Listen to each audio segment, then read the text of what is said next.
Although my mother likes to garden, I've never had an interest in it, and when I was growing up, I never really paid attention to what she was doing out in the yard.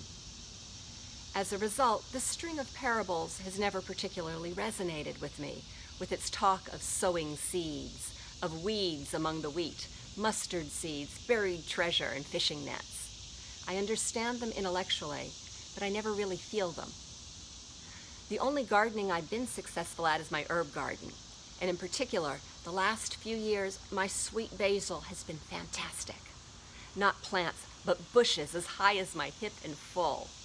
My neighbors harvest from it, and I bring bags to friends at work to turn into pesto. So this year, I've been disappointed. My basil's doing okay. I have enough for me and for Ken, for caprese salads and pasta sauce, but the plants only come to my lower calf. I've been trying to figure out what was wrong with the plants that I bought.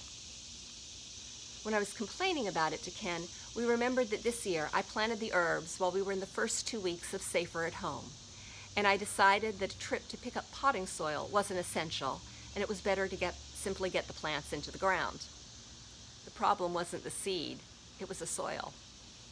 I realized that for some reason, whenever I've heard the parable of the sower, I've always reframed it as the parable of the seed. I've identified with the seed. I must simply hope that I'm lucky enough to be planted in rich soil, and in any event, bloom where I'm planted, and then moved on to the next parable in the list. Occasionally, as a music minister, I've identified with the sower, trying to pick the appropriate ground for the sung word to flourish.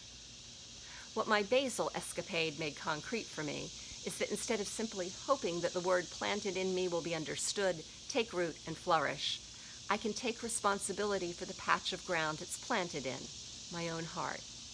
I can prepare myself with knowledge and understanding, with joy and with strength, with peace, faith, and trust, and with love.